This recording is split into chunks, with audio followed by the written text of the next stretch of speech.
내 편 시작할 건데요. 일단 206페이지 먼저 잠깐 넘어오세요. 206페이지. 시작해 봅시다. 여기 잠깐 뭐 몇 개 읽을 것들이 있어요. 시조는 오랜 역사성을 지니고 있으면서 오늘날까지 전송되고 있는 우리의 전통문학 양식입니다. 아유, 옆에다가 또 써놓을까요? 언제부터? 고려 말에부터. 언제까지 쓰였을까? 시조는. 조선. 아, 나쁘지 않아. 현대까지. 현대에도 시조 뭐 이렇게 백일장 이런 거 있어요. 우리의 전통문학 양식입니다. 위에다가 또 하나만 더 쓸까? 정형시예요. 형태가 정해졌다는 이야기죠.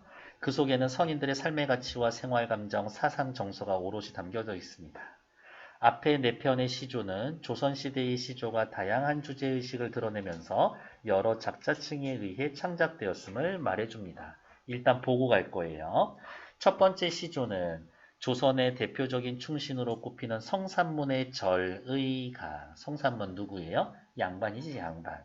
사대부. 화자의 충절을 상징하는 인물로 사겨진 백이숙제와 자신을 비교하며 굳은 지조를 노래합니다. 백이숙제와 비교하며 굳은 지조를 노래합니다.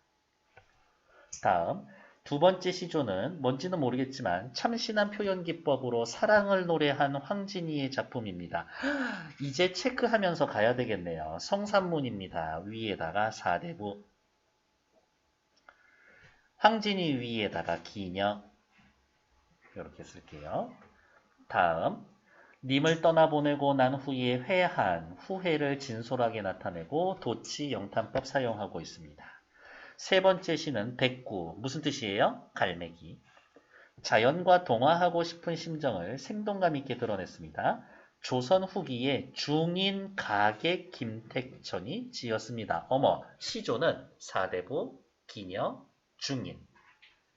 이 작품은 백구를 의인화하여 대화체로 표현했다는 점이 특징적입니다.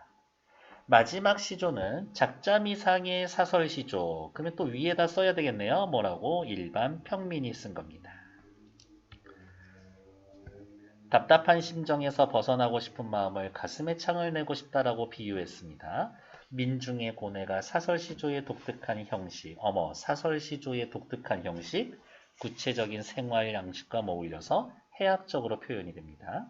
기발한 착상과 더불어 열거반복 과장 점층 등 다양한 표현 기법이 보입니다. 그러면 또 밑에다 써야 되겠네. 사설시조의 독특한 형식이 뭐예요? 라고 물어보신다라고 하면 평시조에다가 더하기 두 구 이상 길어져 있습니다.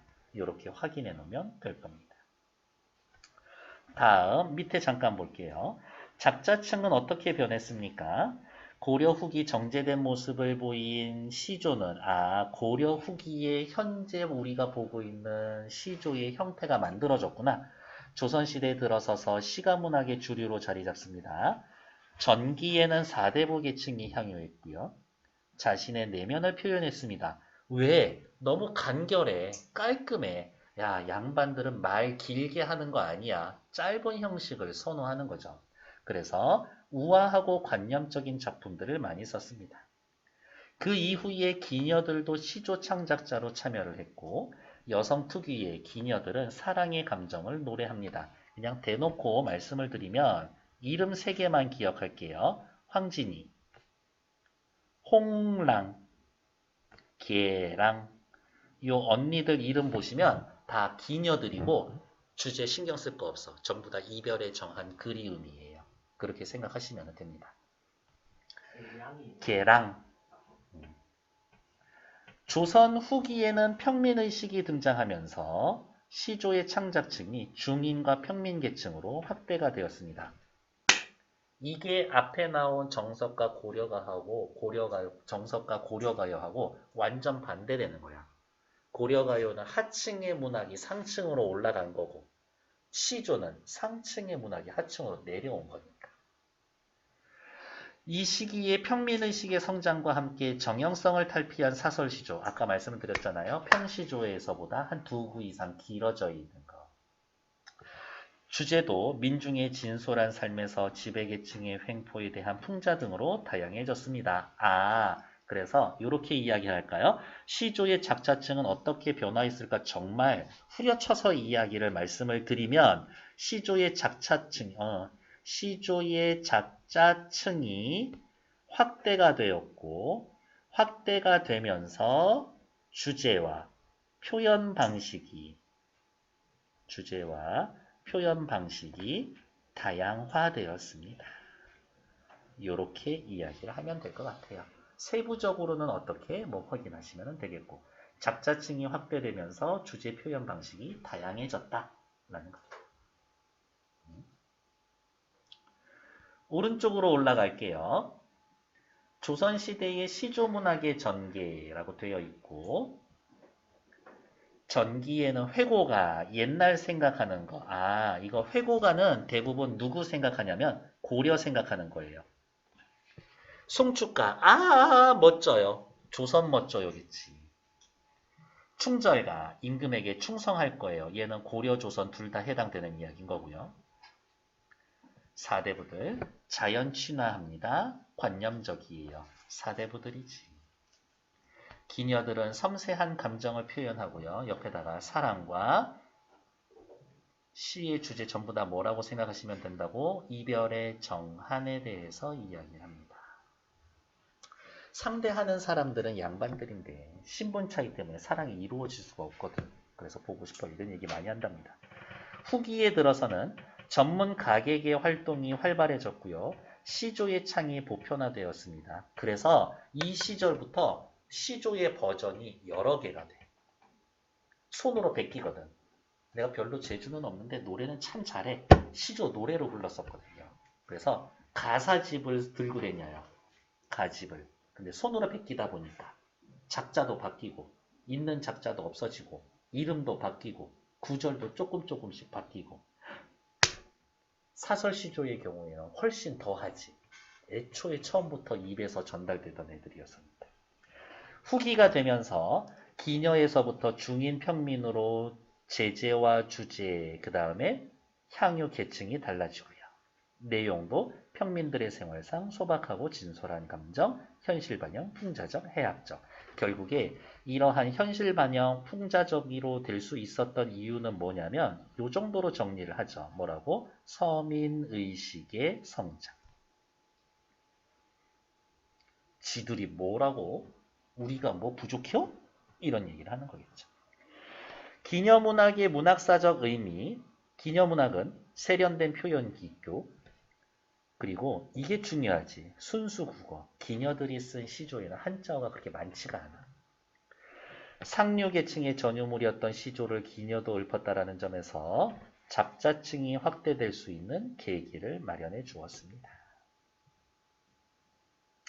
그래서 느낌으로 따지면 이런 느낌. 시조의 향유계층이 기녀가 등장하면서부터 훅 이렇게 기녀가 참여하면서부터 갑자기 훅 늘어났습니다. 향유계층이. 이 정도의 느낌이겠죠. 사설시조의 등장 배경, 실학사상 확대, 평민의식의 성장, 문학 담당 계층의 변화, 요거는 됐고, 산문문학으로의 전환, 나쁘지 않다. 요것도 역시 요 3번 있죠. 요것도 여러분들 교과서에만 있는 말이에요. 다른 책에도 있긴 있어. 근데 별로 없어. 이 말. 산문문학으로서의 전환. 요렇게요. 하지만 맨 위로 올라오셔서 조금 빈칸이 있죠. 옆에다가 좀 몇 개만 더 써놓도록 할게요. 뭐라고 쓸까? 우리 시조하고 있으니까 시조의 기본적인 특성에 대해서는 좀 확인해 줘야 되지 않나? 자, 확인할게요. 시조. 이세춘이라는 아저씨가 만들어낸 시절가조라는 말의 줄임말이고요. 어느 시대부터 고려 말에서부터 현재까지 쓰여지고 있는 형태가 정해져 있는 정형시다. 형태가 정해져 있어요. 그럼 어떤 식으로 정해져 있나요? 일단 세 줄로 쓰여져 있죠. 표현 저렴하네. 초장, 중장, 종장. 내용상으로 이게 이렇게 끊어서 내용이 정리가 되거든요. 그래서 이렇게 잘려있는 요구를 하나의 구라고 이야기를 합니다. 글자 수를 가만히 따져봤더니 글자 수가 3개, 4개, 3개, 4개, 혹은 4개, 4개, 4개, 4개. 근데 마지막 줄은 꼭 그런 거는 아니지만 보통은 3, 5, 4, 3 이런 식으로 끝나고 글자 수는 풀마 뭐 한두 글자씩 더 들어가기도 하지만 어디? 여기 종장의 첫 구는 항상 삼음절 꼭 지켜주더라. 그래서 위에 나와 있는 것들을 정리하면 정형시인데 왜 정형시예요? 라고 물어보면 3장 6구 45자 내외로 쓰니까. 하지만 종장의 촉구는 항상 삼음절 지켜준다. 사진 찍는 것 같아서요. 전 관종이니까요. 그 다음에 갑자기 또 얘기를 빠뜨렸네요. 네. 운율로 따지면 정형시니까 외형률이에요. 운율이 보인다는 얘기네. 글자 수가 위에 본 것처럼 3개, 4개 혹은 4개, 4개 끊기는 3, 4조, 4, 4조에 한 줄을 4덩어리로 끊어있는 사음보 율격으로 되어 있습니다. 그리고 이러한 운율이 후대의 문학 가사로까지 이어집니다. 그래서 가사를 뭐라고 해요? 내용은 산문인데 형식은 운문이다. 그래서 가사는 이 정도로 정리하시면 돼요. 사음보 끝날 때까지 말 계속 쓰면 됩니다. 사음보 연속체. 그래서 여러분들 지난 시간에 배웠던 규원과 가사였었는데 한 줄 4덩어리로 끊어서 읽힌다고. 꽤 길죠. 그 다음 참고로 더 말씀을 드리면 가사의 맨 마지막 라스트 구, 맨 마지막 구를 가사의 납구라고 이야기를 하는데 이 납구의 글자 수가 3, 5, 4, 3으로 끝나면 3, 5, 4, 3으로 끝나면 걔를 정격 가사, 격을 지켜준 가사. 그렇지가 않다라고 하면 격이 바뀌어 있네. 변격 가사라고 하고 여러분들 교과서에서의 만나는 대부분의 가사 작품들은 그냥 정격 가사라고 보시면 됩니다.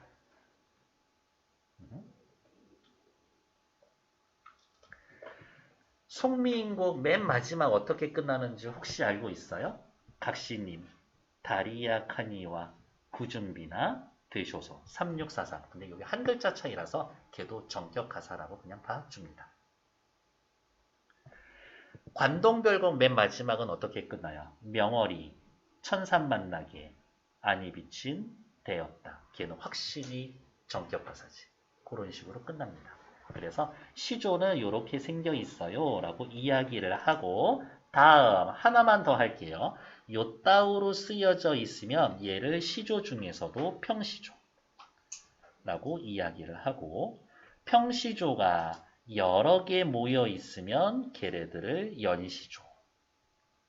밑에 썼지만 한 번만 더 쓸게요. 평시조에서 2구 이상 길어져 있으면 걔를 사설시조라고 이야기를 한다.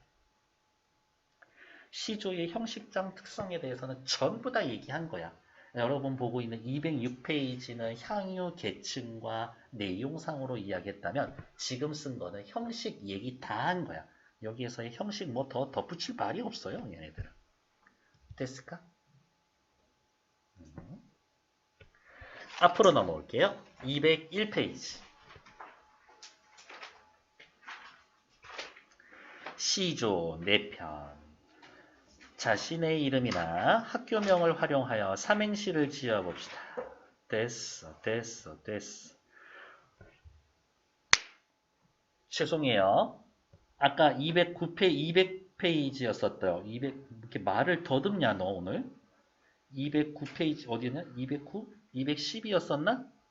211이었 아닌데? 우리 아까 보던 게 몇 페이지지? 정신 나갔네 오늘? 206. 땡큐.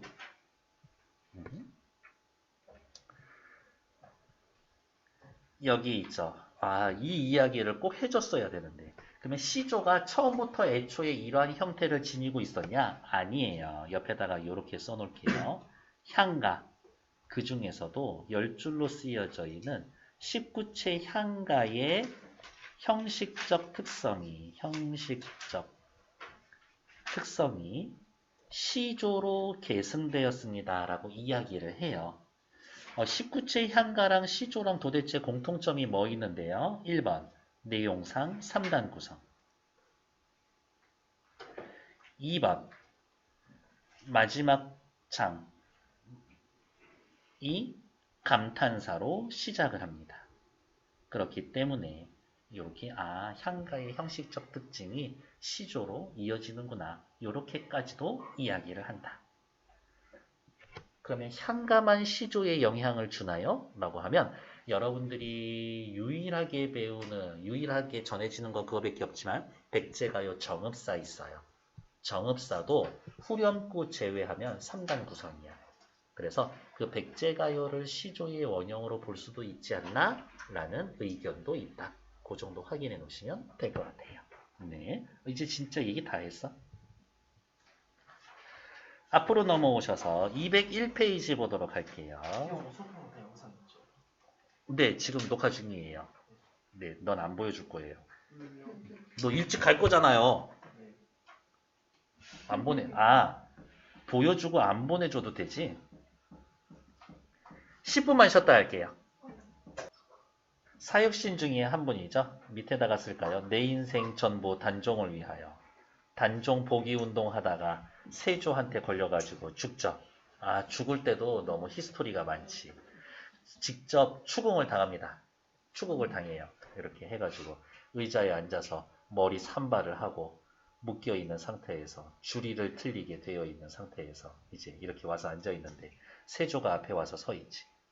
산문이, 너는 그동안 이렇게 일을 하고 그러면서 내가 주는 녹은 꼬박꼬박 받아 먹으면서 너 어쩜 나한테 이럴 수가 있어? 그랬더니 미친, 정신 나간 것? 뭐라 그랬다? 기계가 대단하죠.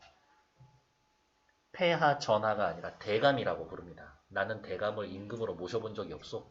이렇게 이야기를 해요. 그러면서 내가 준 거는 다 꼬박꼬박 받아먹냐? 이 앞뒤가 다른 놈아? 그렇게 내가 주는 돈은 줬냐? 라고 해놨는데, 아닌데, 난 네가 준 거 받아본 적이 없는데, 야 서류 가져와. 그랬더니 다 받아갔어. 너 받아갔는데 뭐야? 아닌데, 집에 가서 봐 했더니 창고에 따로 세조가 준 쌀하고 녹복만 따로 보관되어 있어서 손도 안 대고 있어.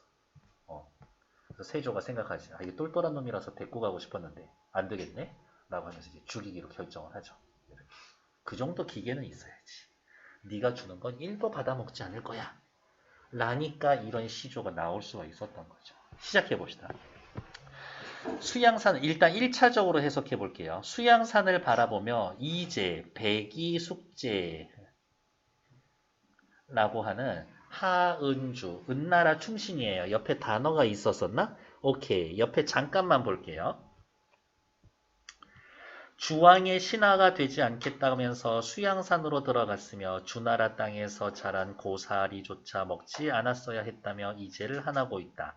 자신은 그렇지 않겠다라는 의지를 드러냅니다. 중국의 역사를 살펴보면은 하, 은, 주 라고 되어 있고 은나라 마지막 왕이 탕왕이에요. 주지육림이라는 단어 알고 있어요? 연못을 술로 채우고 나무에다 고기를 걸어놓고 방탕하게 놀았었던 왕이야. 주나라에 무왕이라는 사람이 하나라 이렇게 내비두면 안 되겠는데? 라고 하면서 반란을 일으켜서 은나라를 무너뜨리고 주나라를 세우거든. 여기 주나라 무왕이 말 타고 나 이제 여기 공격할 건데 저기 누구냐 백이숙제 너네 나도 좀 도와줄래? 그랬더니 싫어 안 돼 하면서 오히려 주왕의 말 고삐를 잡으면서 너 가면 안 돼 이렇게 말렸던 사람이야. 말렸던 사람들이야. 그런데도 주나라 무왕이 가서 은나라를 무너뜨리고 주나라를 세우죠. 이제 더러운 이 세상에선 살지 못하겠어라고 하면서 백이숙제가 수양산에 들어가서 살아. 가버리고 고사리 캐먹었는데 그게 영양가가 있나? 결국에는 거의 굶어 죽다시피 합니다. 충신의 대명사 쩔죠. 그랬는데 성산문이 봤었을 땐 백이숙제 얘네도 나한테 비하면 진짜 충신이 아니야. 왜냐? 수양산 바라보며 이제를 하나노라. 너네 충신 별로야. 니들 줄여 죽을진데 굶주려 죽을지언정 채미 고사리는 왜 캐어 먹었는가? 라고 이야기를 하죠. 원래는 하나라 땅이었지? 이제는 누구 땅이야? 주나라 땅이야. 주나라 땅에 안에 있는 이 수양산 그러면은 어느 나라 산이야? 주나라 산이야. 그러면 주나라 왕실이 싫어서 수양산 와서 고사리 캐 먹었지만 사실은 결국 주나라 음식을 먹은 거야. 나라면 굶어 죽었을 텐데. 고사리는 왜 이렇게 먹은 거야? 니네 진짜 충신이면 아예 안 먹고 생으로 굶어 죽었었어야지. 비록의 푸세의 것인들, 비록의 잡초라고 한들 그것이 누구 땅에 났는가? 라고 물어보고 있는 거라고요. 됐을까? 이거를 수양대군 세조의 입장으로 이제 다시 확인을 한다면 수양산, 얘는 수양대군이죠. 수양대군을 바라보면서 충신으로 유명했었던 백이숙지를 한스러워한다. 줄여 죽을진데 채미도 하는 것인가? 채미 순서대로 쓸게요. 1번 고사리 캐먹는 거 고사리를 캠. 2번 세조의 녹봉을 받음. 녹봉을 받음. 나는 세조의 녹봉도 받지 않을 거야. 이렇게 이야기하죠. 비록 이에 푸세의 것인들 그것이 누구 땅에 났는가? 누구? 1번 주나라를 세운 무왕. 2번 세조. 요렇게 다 중의적이다. 그래서 여기에는 수양산만 중의법이 쓰여져 있다라고 했지만 채미, 누구 여기에도 중의적 표현이 쓰여 있는 거다. 라고 해서 나라면 얘네들 이렇게 물어볼 거예요. 됐을까? 대답해줘서 너무 감사해요. 성산문의 시조, 평시조고요, 정형시, 서정시 다 됐고 의지적입니다. 어떠한 의지? 나는 지조절개를 지키겠다. 절의를 지키겠다 라고 하는 의지가 담겨져 있습니다. 이 정도면 완전 지사지. 백이숙제의 고사를 활용해서 죽음을 각오한 굳은 지조와 절의를 다짐하고 있다. 중요한 말이네요. 백이와 숙제의 태도를 새로운 시각에서 평가했다. 내가 봤을 땐 니들 충신 아니야. 자신의 절의를 강조하고 있다. 그러면 옆에다가 이렇게 써놓을까요? 얘네들과 나의 절개를 비교했습니다. 중의법, 서리법 사용했습니다. 화자의 의지를 부각하고 있어요. 고사리 왜 이렇게 먹는 거니? 여기 중의법. 누구 땅에 낳는 거니? 중의법. 이렇게 확인하시면 되겠죠. 그리고 여기 한한어라 옆에다가 느낌표 꽝 찍어놨으니까 이 정도면 영탄적 어조다라고 확인해줘도 되겠습니다. 이렇게. 그렇게까지 했어야 했을까? 뭐 이런 느낌. 아니에요. 이 시절에는 뭐 그렇게 했어야 했었겠지. 황진이가 이야기를 합니다. 남자 하나 저기 내게 막 유혹해보고 싶었는데 도저히 유혹을 당하지 않고 넘어가자. 그래서 자존심이 상해서 내가 황진인데 안 넘어와? 됐어. 갈 테면 가보시지. 그랬더니 진짜 가버렸지. 아, 내가 왜 가라고 그랬을까? 자존심 좀 접히고 매달려 볼걸. 어저. 감탄사예요. 내 일이야. 내가 한 일이야. 내가 일 저질러 놓고 그릴 줄을 모르더냐. 그렇게 내가 일 저질러 놓고 그리워할 줄을 몰랐던가. 어쨌든 일단 누구에 대한 건지는 모르겠지만 그리움의 정서가 나타나 있다. 내가 그에게 떠나지 말고 있어요 했으면 떠나갔겠냐만 내가 구태여 보내고 이렇게 그리워하는 정은 나도 몰라 하노라. 사랑과 연정 사이에서의 겪는 심리적 갈등 그리고 후회가 더 크겠지. 표현법으로 보면 여기 제구태여 여기에다가 네모 두 가지로 해석이 될 거예요. 어떻게? 요렇게 묶어서 제구태야 라고 해석을 한다면 1번 일단 도치가 쓰여져 있는 거고 떠나지 말고 있어요 라고 했으면 그가 그가 굳이 떠났겠냐만 요렇게 해석이 될 거고 두 번째 2번 제구태여 보내고 요렇게 해석을 한다면 2번 내가 굳이 그를 보내고 요렇게 두 가지로 해석이 될 수가 있다. 선생님 차이점 잘 모르겠는데요. 여기에다 동그라미 치면 알려나? 그가 떠나갔겠냐만 내가 굳이 보내고 주어가 달라진다고. 이렇게.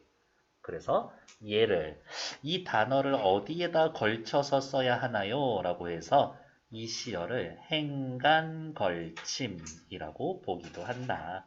그렇게 확인해 놓으면 될 거예요. 여기에 나와 있으면 1번처럼 해석할 거면 도치가 될 것이다. 라는 것들. 그 얘기 밑에 그대로 나올 겁니다. 시작해보죠. 황진이의 시조. 일단 황진이 기녀였어요. 라는 거 확인. 평시조고요. 정형시고요. 서정시입니다. 감상적이고요. 애상적이고 서정적입니다. 나쁘지 않죠? 어쨌든 기녀가 썼습니다. 주제는 이별의 회한, 이별의 정한이라고 할 거고요. 빨간색으로 밑줄, 도치법, 행간걸침의 표현으로 화자의 심리를 드러낸다. 한자 있나? 정, 한 글자밖에 없어. 우리말의 절묘한 구사. 자존심과 연정 사이에서의 갈등하는 화자의 모습. 이런 것들이 나타나 있습니다. 뭐 남녀관계에서의 뭐 이런 자존심이 뭐가 중요한가라고 생각하지만 어느 날 문득 느끼는 건데 남녀관계뿐만이 아니라 어디에서든 굳이 내가 자존심을 세울 필요가 있나? 이런 생각 해봅니다. 네. 좀 다른 용어이기는 한데 비슷하면서도 다른데 자존심보단 자존감을 높여야 합니다. 뭐 이런 게 제가 아이 키울 때 최근에 그 육아 트렌드였었거든요. 자존심은 내가 잘났어. 상대적으로 뭐 내가 우월해 이런 거였다면 자존감은 그냥 나는 해낼 수 있어. 실패하면 어때? 일어날 수 있는 거. 이야기를 하는 거지. 그래서 여러분들은 그냥 자존심이 강한 사람이라기보다는 자존감이 높은 사람이 됐으면 좋겠네요. 이런 것들. 뭐 해보다가 안 되면 뭐 어쩔 수 없지. 다시 한번 해볼까? 이런 마음들. 시작해 볼게요. 김천택의 청구영언인데 우리 아까 뒤에서 했잖아요. 밑에다가 써놓을까요? 가객. 노래를 전문으로 부르는 가수예요. 직업인입니다. 백구야, 갈매기야, 말 한번 물어보자. 내가 말 건다고 놀라지 마라. 백구한테 말을 걸고 있죠. 백구는 청자네요. 갈매기한테 말을 걸고 있다고 의인법 쓰여있네. 기본적으로 전통 시가에서의 백구는요. 욕심이 없음, 무심, 괄호 열고 무욕의 상징이고요. 자연모를 대표합니다.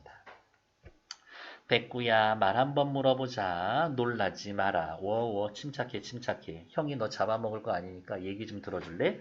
명구승지 유명한 구역 승리한 땅. 경치 좋은 곳. 세상에 경치 좋은 곳. 너 날아다니잖아. 어디 버려져 있니? 진짜 경치 좋은데 어디 있어? 나한테 추천 좀 해주지 않으련? 날더려 나에게 자세히 닐러든 자세히 말해주면 너와 거기에 가서 놀리라. 놀 것이다. 뭐뭐 하리라. 의지적. 자연에서의 묻혀 살고 싶은 심정을 드러냅니다. 라는 것들. 그 다음에 뭐 또 확인할 거 있을까? 네, 어쨌든 너와 함께 같이 가서 놀 거야 라고 이야기하니까 자연 친화 사상이 담겨져 있습니다. 자연 동화 한다는 얘기죠. 예, 선생님 자연 동화 다른 거 있잖아요. 그렇죠. 물, 일체. 또 있어요. 물, 심, 여. 또 있어요. 혼, 일체. 혼, 일체. 예, 또 없을걸요. 망, 경. 나를 잃어버리는 경치.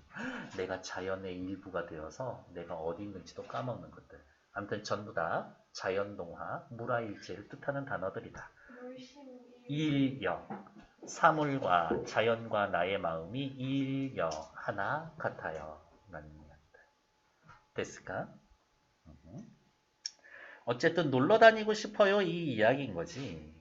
평시조고 정형시고 서정시고요. 풍류적이야. 놀러 다닌다는 얘기니까요. 어디에서? 자연에서. 이 시조에서의 자연은 즐김의 대상이구나. 그럼 자연은 즐기는 거지. 즐기는 거 말고 다른 거 있어요? 옆에다가 이렇게 써놓을까요? CF. 4대부는 자연을 1번. 맞죠? 얘네들도 즐김의 대상으로 보기도 합니다. 2번 어떻게? 하나가 되고 싶어요. 동화의 대상으로 보기도 합니다. 3번 인간 삶의 모범이 되는 걸로 보기도 합니다. 산은 늘 변함없고 물은 끊이지 않고 흐르고 변함없이 끊기지 않고 열공해야지. 이러한 내용의 시들도 있습니다. 하지만 반면에 평민들에게 있어서는 자연은 그렇게 즐김이나 모범의 대상이라기보다는 주로 삶의 공간,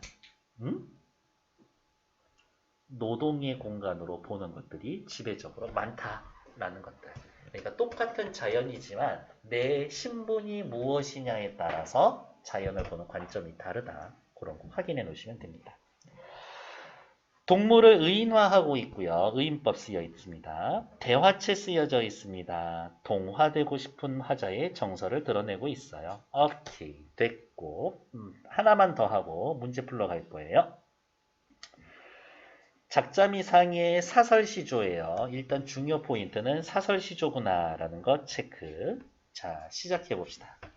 창내고자, 창을 내고자, 이내 가슴에 창내고자. 오, 형태가 많이 변한다라고 해놨는데 초장만큼은 사음보로 잘 유지되고 있네. 아직까지는 평시조의 율격을 유지하고 있어. 초장에서는 창내고자 A, 창을 내고자 A, 이내 가슴에 말이 좀 다르네. B, 창내고자 A, 반복을 통해 소망의 간절함을 드러내고 있습니다.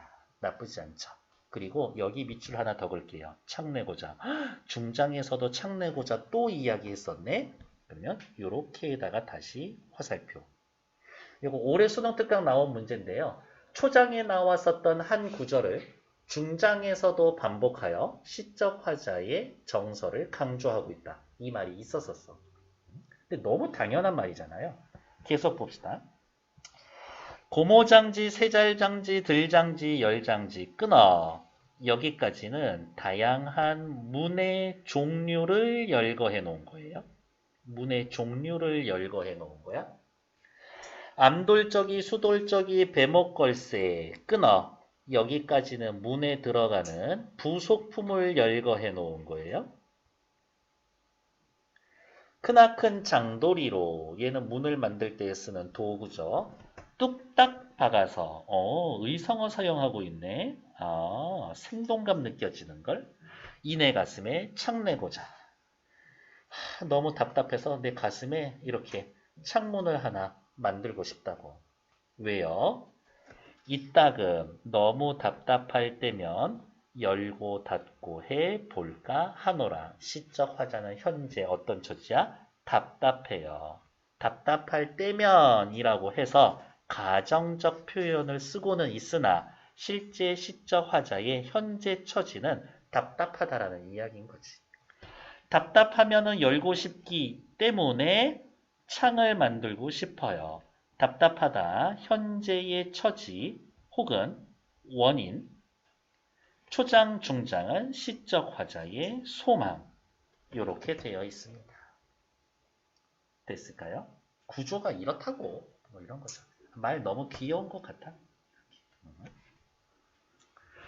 밑에 해학적이죠. 그렇죠. 답답한데 해학적이죠. 기발한 발상 혹은 어떤 교재에서 이 정도도 낯설게 하기 아닌가? 라고도 합니다. 답답함에서 벗어나고 싶어요. 마음의 창을 낸다라는 기발한 시적 발상. 반복, 열거법이 사용되어 있습니다. 화자의 심정을 강조합니다. 나쁘지 않죠. 옆에 나와 있는 1, 2, 3, 4번 2분만 드려볼게요. 말이 많은가? 넉넉하게 3분 드리고 2분, 3분 사이 시간 드릴게요. 시작!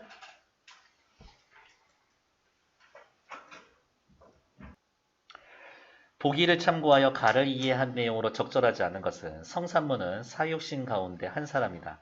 요거 참고로 말씀드렸었나? 사육신묘가 서울에 있어요. 무덤이 몇 개? 사육신이니까? 7개. 6인데 이게 어떤 사람이 역사를 연구를 하고 있었는데 자기 조상님이 사육신보다 더하면 더했지 덜하지 않았었던 거야. 그래서 문화재청인가? 거기에다가 이렇게 뭐지 행정소송 해가지고 승소가 났어.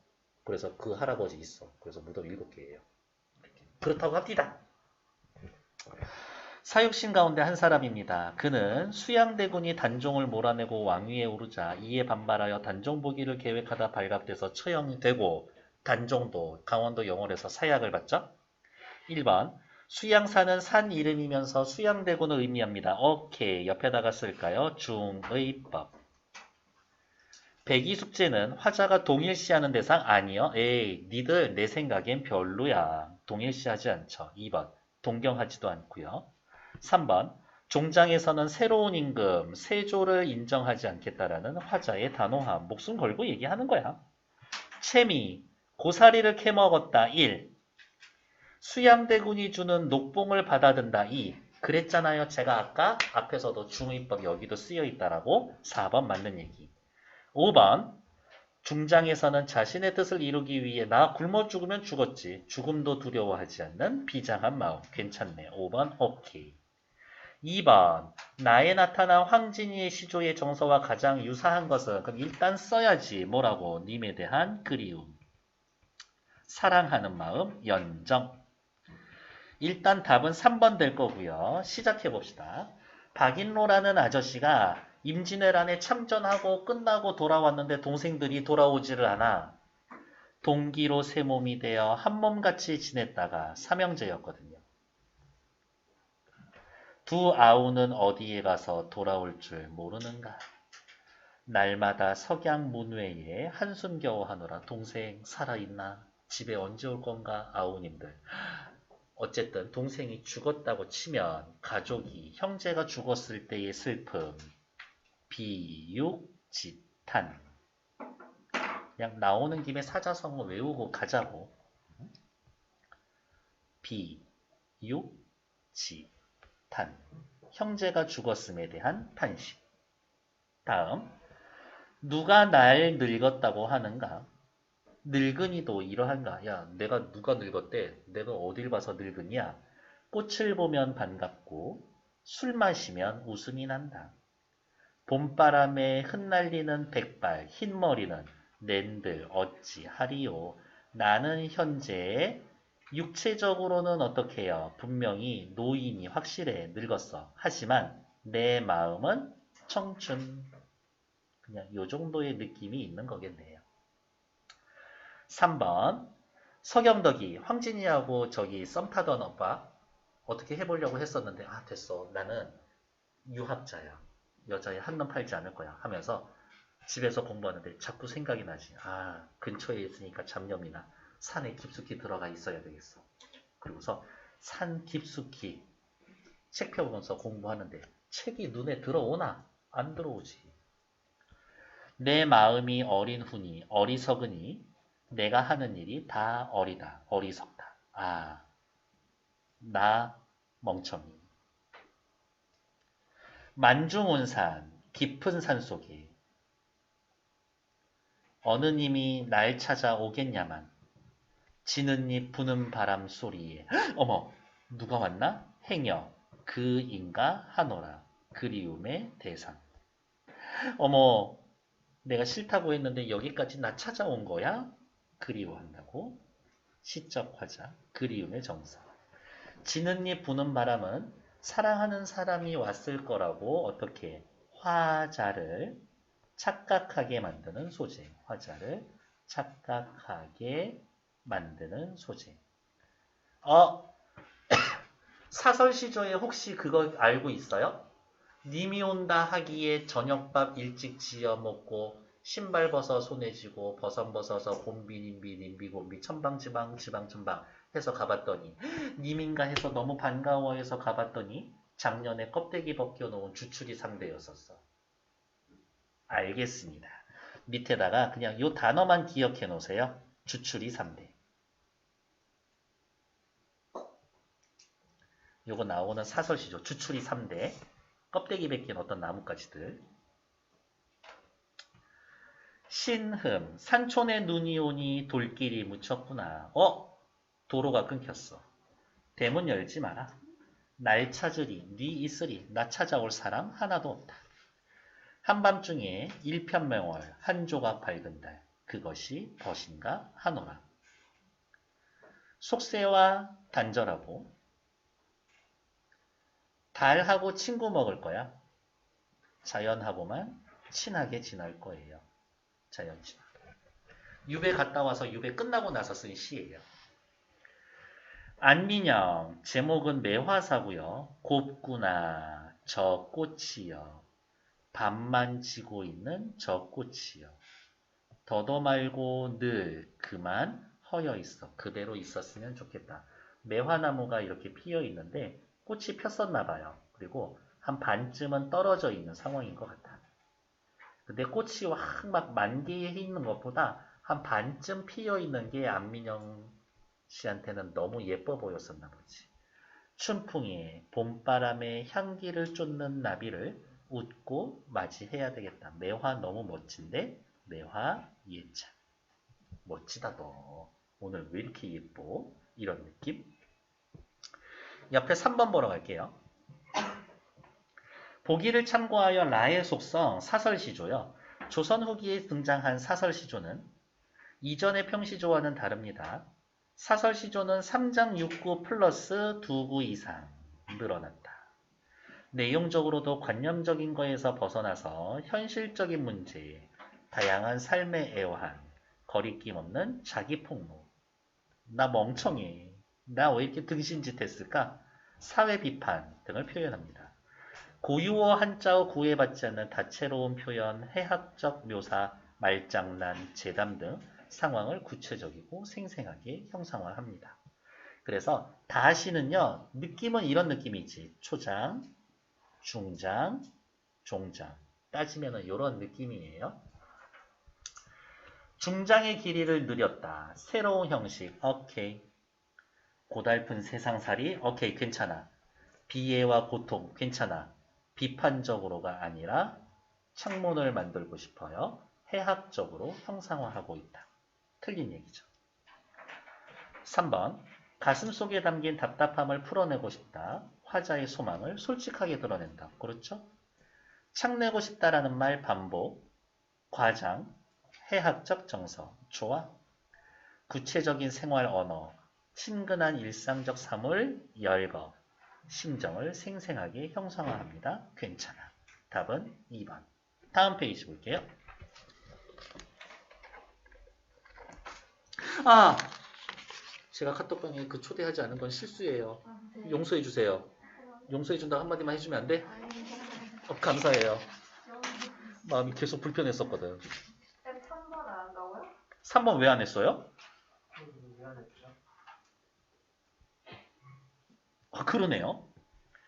강호사시가 강호 자연에서 사시 봄, 여름, 가을, 겨울 사계절 놀러 다니는 이야기. 봄에 놀러 갔네요. 강호 자연에 봄이 되니 미친 듯이 즐거움이 저절로 난다. 봄이 되니까 완전 신나. 탕료 개변에 시내가에 금리 넣으면 쏘가리예요. 쏘가리를 안 주다. 지금 가면 쏘가리 매운탕 하면 막 한 4, 5만 원씩 하는데 이때에는 쏘가리 매운탕 어때요? 소박한 음식입니다.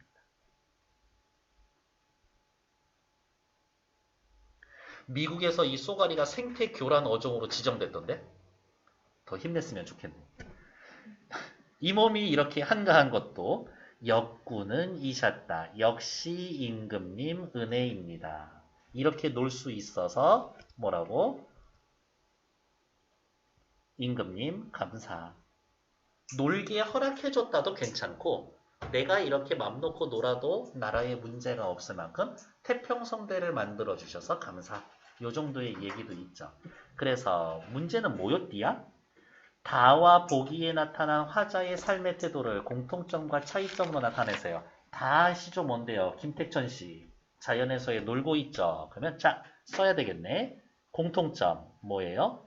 둘 다 자연에서 즐기면서 놀고 있죠. 대답해 주셔서 감사해요. 자연을 벗삼아 살고자 한다. 차이점은요. 뭐 어떻게 말을 만들어내야 되겠는데 한번 요 정도로 만들어 볼까? 차이점. 다와 달리 보기는 누구 얘기하고 있어? 임금님 얘기하고 있죠. 임금님 사랑합니다. 유교적 충의 사상을 드러내고 있다. 이 정도로 써놓으면 되겠네요. 놀게 해주셔서 감사. 혹은 놀 수 있는 상황을 만들어 주셔서 감사. 이렇게. 뒷페이지 확인할게요. 시작해 봅시다. 수양산 바라보며 역사적 상황 어쩌고저쩌고 아까 읽었었던 거죠. 중의적으로 쓰여있는 표현. 어머, 수양산이라고만 되어 있는데 우리 더 알고 있죠. 옆에다가 쓸 거예요. 채미, 뉘, 누구 요 세 가지가 있었다. 그래서 수양산, 채미, 누구 이거 전부 다 확인하셔야 된다라고. 밑에 이제의 고사를 끌어들여서 말하고자 하는 바 뭐 있어? 야, 니들 별로다. 충신으로 추앙받고 있는 그들을 넌지시 비판함으로써 자신의 저리와 지조를 부각하고 있다. 내가 니들보단 낫지 뭐. 밑에 나와 있는 2번 보러 갑시다. 아, 내일이야. 제9태여. 빨간색으로 별표. 두 가지로 해석이 된다라는 거 확인해 놓고 중장과 연결할 때에는 어떻게 해요? 앞으로 순서 바꿔야 됐었거든요. 도치. 종장과 연결했을 때는 다음 줄로 넘겨야 되거든. 행간걸침. 이렇게 확인하시면 될 것 같아요. 해석은 아까 다 해드렸고 오른쪽 위로 올라옵시다. 백구야 말 좀 물어보자. 화자는 갈매기에게 경치가 좋기로 이름난 곳이 어디냐고 물어봅니다. 왜? 너랑 같이 가서 놀려고. 내용은 별거 없죠? 밑에 화자가 궁극적으로 바라는 바는 뭡니까? 어디가 있냐? 자신을 자연으로 인도하는 존재이자 친근한 벗으로 여기고 있다. 갈매기를. 아름다운 자연에서 무라일체의 삶을 지향하고 있습니다. 놀러 가고 싶어요. 이런 거겠지. 여러분들도 이렇게 자연에서 막 아무 걱정 없이 갈매기 보면서 놀고 싶어요? 네. 와이파이 안 돼. 인터넷 안 돼. 혼자예요, 혼자? 여기에서는 혼자인 것 같은데. 갈매기 있어, 갈매기. 그거 안 가죠. 아, 그래요? 네. 그러면 가면 누구랑 가고 싶은데요? 현정이? 아니, 현장이랑 갈게요. 다시 한번 얘기했지만 와이파이 안 된다. 끔찍하지, 생각만 해도. 네. 와이파이 안 되는데 아이폰 최신 기종 손에 쥐어줄게. 소용없나? 창내고자. 창이 의미하는 화자의 처지 너무 답답합니다. 이거죠. 현재 고달픔이나 근심에 쌓여 있고요. 창문은 답답함을 해소시켜주는 사물입니다. 여기 체크하시면 되겠죠. 다음 초장과 중장에서 초장에서는 창내고자 이내 가슴에 창내고자 근심과 답답함에서 벗어나고 싶은 심정을 창을 내고 싶다라고 하는 가슴에 창을 내고 싶다라고 하는 기발한 발상. 중장에선 고모장지, 세잘장지, 들장지, 열장지 등 유사어구를 반복 열거. 이를 통해서 근심과 답답함에서 너무너무 벗어나고 싶어요. 심정을 강조하고 있다. 됐고 다음 페이지. 시조의 내용과 작자층이 확대되는 양상을 살펴봅니다. 얘네들 별표. 별표지만 어려운 내용 없고 여러분들 다 정리되어 있습니다. 어쨌든 하고 싶은 말은 뭐냐? 작자층이 다양해지고 있다. 내용과 작자층이 다양해지고 있습니다. 그 양상은 그냥 이렇게만 체크하면 될 것 같아요. 여기에서 이렇게로 요 방향으로 확대. 그렇게 해놓으면 2번 답 다지 뭐. 다음 밑에 나와 있는 거 어디가 있을까? 얘는 왜 하다가 말았을까? 오케이. 밑에 나와 있는 활동 6번 보기 전에요. 205쪽 오른쪽 맨 밑에 먼저 볼게요. 아지랑이처럼 피어나는 사랑을 시각적, 촉각적 감각을 통해서 감각적으로 표현한 밑줄, 현대 시조. 이게 시조라고요? 세 줄 아닌데요? 시조의 기본 율격인 사음보를 따르고 있고 종장의 첫 음보가 삼음절로 구성됐다는 점에서 시조의 전통을 잇고 있다. 한편 형식정에서 여기는 다른 색깔로 밑줄, 전통적인 장별 배행 대신 행과 연을 자유롭게 나누고 시어의 배치를 통해 움직이는 나비의 모습을 형상화했다. 위에 보시면 알겠지만 어떻게 해요? 여기 나비 이렇게 지 마음대로 써놨네. 이영도씨 됐고요. 오른쪽 봅시다. 별거 없어요. 어루만지듯 당신 숨결 이마에 다사하면 이마에 따뜻해지면 당신 숨결에 내 이마가 따뜻해지면 당신이 사랑하는 사람이면 얼마나 막 가슴이 두근두근 거릴까? 내 사랑은 아지랑이처럼 피어오를 거예요. 춘삼월 아지랑이처럼 피어오를 거예요. 장다리, 무배추의 꽃줄기, 노란 텃밭에 나비나비 날아다닐 겁니다. 내 마음은 당신이 숨결이 느껴진다면 내 마음은 따뜻해져서 나비가 날아다니는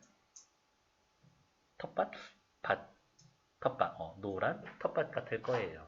그냥 사랑이 와서 너무 가슴이 두근거립니다. 그런 이야기를 하고 있는 거겠네요. 됐을까? 네. 당신의 숨결이 느껴지는데 이빨 닦은 지 오래됐어. 별로겠죠? 그래서 양치질은 잘 하고 다니자. 뒤에 나와 있는 감성 더하기 다 확인했으니까요. 오케이. 잠시 정지.